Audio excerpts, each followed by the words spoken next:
Hey everybody, it's Robert, the Asian Film Junkie, back. It's another week, so it's another review, and this time we have Samurai X the motion picture, or Samurai X Requiem for the Ishin Shishi. This is the last of the box set Kenshin movies. There's the disc. I actually quite like this case. It's very nice. You can see Kenshin there, and he's being all badass and whatnot. So this is the last one before we move on to the new Kyoto arc, and then that's the last animated Kenshin. We move on to the live actions in 2 weeks. So let's jump right into it. This film was released in 1997 and it is 90 minutes long. And unlike the OVAs that is Trust and Betrayal and Reflection, this is its own standalone full feature-length film. Trust and Betrayal is 4 episodes that were mashed into one to make the OVA. And Reflection was 2, again mashed together. So this is the first Kenshin film. And the first time I watched this was last night. I watched it and I wrote the script this morning at work. And I like it. It's very good. But we'll get into more details on that. So some important characters are this one guy. His name is Shigure, and he's really cool. He's one of the antagonists slash protagonists, and he's a really strong fighter and is really good dude, I think, at heart. He just kind of got mixed up somewhere, but we'll get there. And then you have Toki, and Toki is the sister to Gentatsu, and Gentatsu is the first man that Kenshin kills in the film, and it's kind of an important death, and so we'll get to that. And then the last one, the main antagonist, I guess you can say, is this Baron Tamono, and I'm just going to call him the Baron from this point out to excuse myself from embarrassing Japanese pronunciations. So a basic overview of the plot as it starts off, and this group of samurai attack this secret meeting of the Ishin Shishi, and Kenshin's there and he stops it. And eventually he and the leader, and you find out that this leader is this Gentatsu that I mentioned a while ago, and Kenshin kills him with one amazing strike, and it's his favorite attack, the Ryotsu Tsen. And that's it for the first part. It cuts then to the main movie, and it's Kenshin and company heading to Yokohama on a train, and the first part's like an opening theme, and you see happy-go-lucky people and whatnot, and it's kind of just whatever it is. So once they get there, they see the sights, and they eventually come across these drunk men causing disturbance. They're breaking barrels and measuring each other's penises and whatnot. Okay, not really, but they're kind of like, oh, look how strong I am. And then this other guy's like, no, look how strong I am. And, you know. But, Toki, she comes in and she's like, hey, stop. And they're like, no, I'm not going to stop. And eventually, Shigure comes in and he's like, you're going to stop. And they're like, no, we're going to fight. And he kicks their asses. Just destroys them. And Kenshin helps a little bit. So this is the first time that they meet, and they really bond over the fact that they were in the Bakumatsu together, and they really form this friendship. And which makes it sad, because you find out that Shigure is forming an army of revolutionaries, and this army is former samurai. You got to remember, at this point in time, after the Meiji Restoration, the class system was abolished, so there's no more samurai. And this pissed off a lot of, well, former samurai, because they lost all of their income almost overnight. Now granted, most high-ranking samurai become high-ranking military officials or government officials, but it's the small ones, the ones that didn't have much, that that were really effective. So they were pissed off. And so they join, and these samurai mainly come from the Aizu clan, which you might know is where Megumi's from, and former members of the Shogitai, which you might not have known that Yahiko's father is a member of, or was, before he was killed in the Boshin War. So this really brings Yahiko into this, and he really has a connection with this group, and eventually he does join the group. Well, he attempts to. He joins, but before the main fight he's knocked out and left because Shigure says, I can't, if anything happens to him, Kenshin will never ever forgive me. So he leaves them there and they go off to fight. And at first the big climactic scene is a tremendous success for the revolutionaries. They have cannon given to them by the Baron to kill this British diplomat, and you don't really know who he is. He's just some big guy, and he actually looks like he'd be more buff than he is. I mean, he's a huge guy, but he's sniveling and crying and hiding in fear, and you were just like, I would think that you were, a bigger man. Of course, with cannon fire, whatever. But I digress.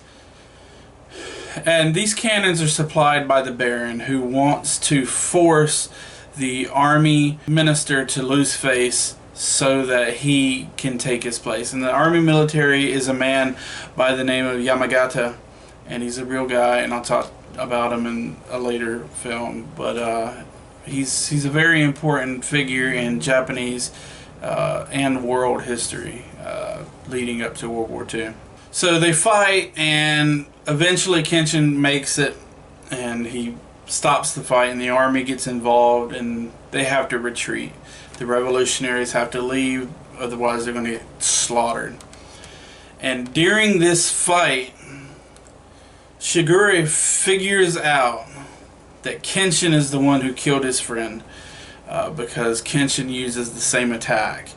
And at this point he's pissed beyond all belief, because he's like, you're the one that caused all this. So eventually, after all this, Kenshin convinces Yamagata to hold off. Don't bring the army in. Let me go in. We'll try to finish this bloodlessly as much as I can, and we'll try to get him to surrender. And of course he agrees, and they have this huge fight, and it's an epic fight. It's really good.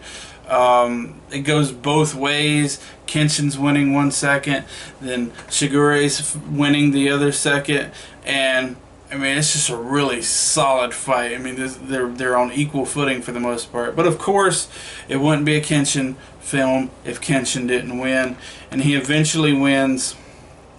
And though it can't be understated how much that Toki gets involved, because she finally comes in and she's like, hey, don't do this, I love you. And he's like, oh my god, I made you cry and I don't like making you cry.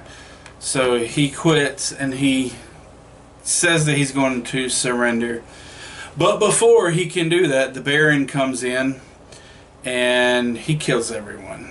He kills Shigure and most of the revolutionaries.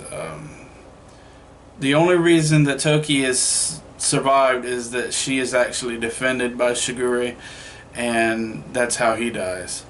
Which pisses off Kenshin to no end, and he actually goes Super Saiyan. Look it up. It's amazing. He goes straight Super Saiyan and takes out the Baron, and then Yamagata comes in and he's like, hey, stop all this nonsense. And they arrest the Baron for treason after Saito gets a confession out of one of the members. And after that, Toki leaves to bury Shigure's remains, and that's the film. It's just a very broad, short overview of the film, and that's it. So next we're going to talk about the animation, and I have to say that overall the animation is gorgeous. It's on par with the OVAs, although I do think Trust and Betrayal was the best animation as far as this collection goes, the Samurai X collection goes. I do believe that it was the best. But this one's really good, and whenever a person is cut, the initial blood is like this bright luminescent red, and it's kind of morbid for me to say, but it's kind of gorgeous, and it is what it is. There is one negative, and you'll see it a lot, and that's the final moment between Kenshin and Gentatsu at the very beginning of the movie, where Kenshin uses Ryutsui Sen. You'll see it about 100 times because he's always remembering it. You find out that Shigure was there and he saw this final attack, so you see it about 100 times, and eventually it gets old. But to be fair, it's really cool, like the first 4 or 5 times as you see it, but then it's just like, oh, okay, I remember what happened. And that's pretty much it. That's the only negative that I have on animation. I will say that the faces look a little bit weird, but it's not enough for me to put it as a negative. It's just, it is what it is, and that's really a personal preference. You might look at the animation and really like the faces. Me, I thought they were a little wonky, but again, not putting it as an official negative in this review. Next is sounds, and the soundtrack is really good. I highly enjoyed the soundtrack. It was very beautiful. It was very moving when it needed to be moving, and very upbeat and actiony when it needed to be upbeat and actiony. And so there's not much I can say about the soundtrack except that it's really good, and I probably would purchase the soundtrack if I could find it for this film. I would purchase the soundtracks from the entire series if I could find them, and right now they're expensive. They're like $100 for the soundtrack, but I understand. The English dub's okay. It's as good as Reflections.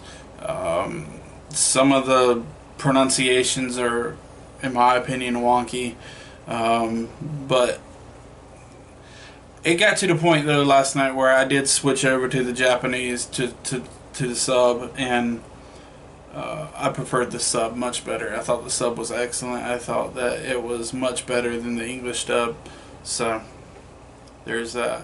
So overall, I give it an 8 out of 10. It feels like it's a really long episode of the anime, and that's a good thing. It feels like it belongs in like season 3. Like if you just split it up into 30-minute blocks and put it into season 3, that it'd be a good thing. And one thing I will say, that it does have a slight anti-war message, and whether that's intentional or not, I have no clue.